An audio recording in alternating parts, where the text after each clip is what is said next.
nous avons senti qu'il y a eu des interprétations par rapport à des sujets. Notre devoir le plus absolu, c'est de venir devant vous pour vous donner notre point de vue. Nous n'avons pas d'exagération par rapport aux réalités. Ceci étant, je voudrais commencer par un projet d'homologation d'un de nos stades. Il s'agit du stade Petit Sori, situé à Nongo. Ce faisant, vous me permettez tout d'abord d'adresser un grand merci et un grand encouragement à l'initiateur et à celui qui a investi, qui a mis la main en poche pour investir son argent afin de nous aider à avoir cette infrastructure. Je vais nommer le président Kerfala Kamara Kapisi. Il fait partie naturellement des mécènes de la Guinée. Ce n'est pas la première fois. Lui, comme le président Mamadou Antonio Souaré, le général Mathurin Bangoura et tous les présidents des clubs qui prennent leur argent investis dans le football, qui reçoivent notre gratitude. Il vous souviendra que la Guinée souffre d'un mal et depuis longtemps. C'est la crise d'infrastructures sportives. Donc, quand des particuliers prennent conscience de ça, ils mettent leur argent pour nous aider à faire épanouir nos jeunes sportifs, il ne serait pas du tout appréciable pour une décision comme la nôtre que nous soyons là pour mettre le bâton dans les roues. Je suis vraiment désolé. En tout cas, l'objectif n'est pas celui-ci. Comment tout cela s'est passé? Vous savez, je crois, sans risquer de me tromper, le président KPC, comme je le disais, il est en train de faire du beau travail. Mais il ne suffit pas de faire le beau travail. Quand tu fais le beau travail, tu essaies de régulariser sur le plan documentaire le travail que tu as fait. Je vous rappelle qu'il n'a jamais été de la décision de la Fédération guinéenne de football d'aller tomber sur l'investissement qui est fait là-bas pour dire qu'il faut qu'on prenne des mesures du stade, qu'on fasse une évaluation. Non. Nous avons reçu une lettre officielle, écrite et signée par le directeur du stade, qui nous a informé que le stade Petit Sori est achevé et qu'il souhaitait que la fédération, en tant qu'institution compétente, envoie les services compétents pour évaluer la capacité de ce stade à faire jouer les matchs. Un point très important, je voudrais que vous reteniez ça. C'est le stade qui a souhaité qu'on aille évaluer la capacité du stade à pouvoir organiser les matchs.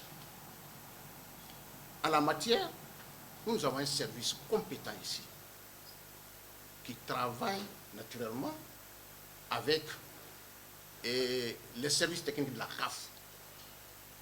C'est le manager des licences club, c'est l'organe de première instance qui sont des organes affiliés à la fédération.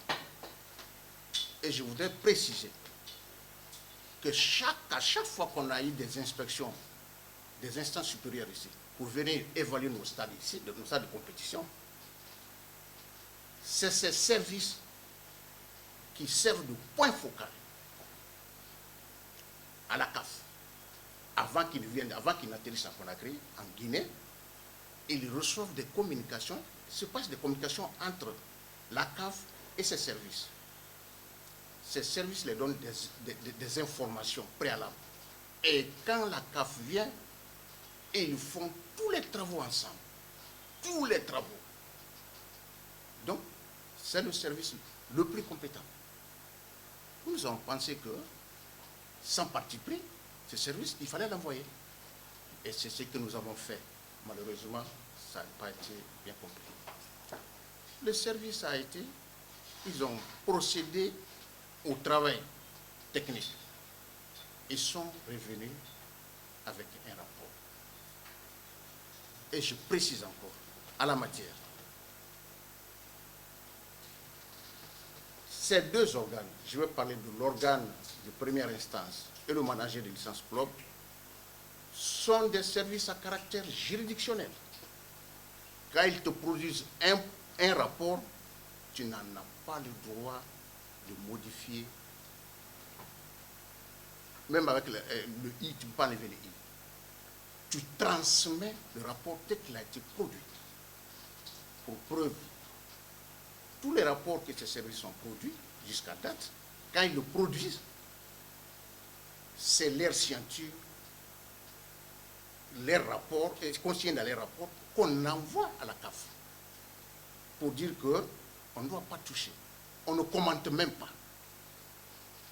La même chose s'est produite. Quand ils sont venus, quand ils ont fait le travail, ils nous ont envoyé. Nous avons pris le rapport, on a transmis à la direction du stade. Malheureusement, hier, à travers les ondes de certaines radios de la place, les radios à grande écoute comme Espace, j'ai écouté beaucoup d'intervenants. Mais l'intervention qui a passionné mon attention, c'est celui de M. Mohamed Lamine Nabé, ancien Conor,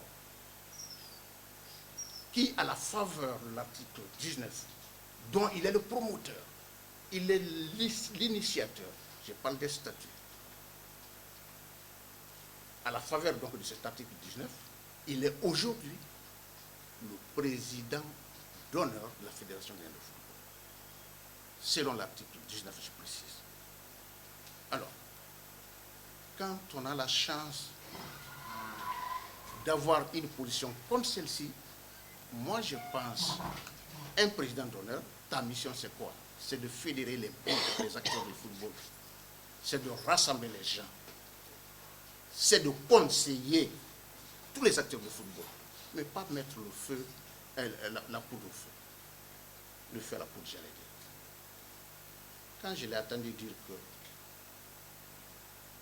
le rapport a été falsifié, Dieu merci, c'est un officier de police judiciaire.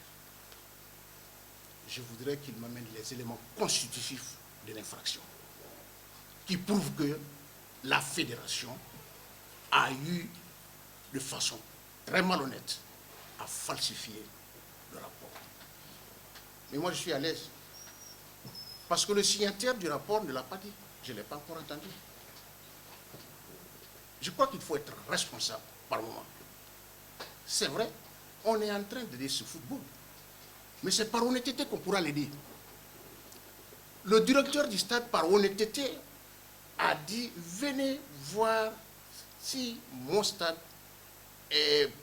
renferme les conditions qu'il faut pour que l'organisation des matchs se fasse ici. Ça, c'est une honnêteté. Il pouvait laisser comme ça. Kindia n'a pas écrit. L'abbé n'a pas écrit. Mais eux, ils ont écrit. Vous voulez qu'on fasse un travail comment? Dieu merci. Les petites incohérences qui ont été levées sont minimes. Moi, je sais que le football guinéen vient de très loin. On ne peut pas, je ne peux pas encourager qu'on empêche qu'il y ait des matchs là-bas. Mais cependant, c'est bien de dire ce qui n'est pas bon, ce qui ne compte pas. C'est tout. Si c'est comme ça, vous savez, j'ai essayé de parcourir un peu le rapport. Dans sa conclusion, là où ils ont dit que le rapport, comment on appelle ça, le stade ne peut pas être homologué, c'est par rapport à la correction des incohérences qui ne peuvent même pas prendre pour un ingénieur, un ingénieur qui a pris tout son temps, qui a travaillé, comme mon frère KPC, je pense, si tout va dans le bon sens, il peut corriger ça en moins d'une journée. Donc, quand les gens ont extrapolé ça, ils le mettent en colère. Pourtant, nous avons besoin de lui. Nous ne sommes pas là pour diviser les gens. Nous l'avons fait dans l'esprit de, en tout cas, et comme ils l'ont souhaité d'ailleurs, de faire un travail qui puisse être pérenne.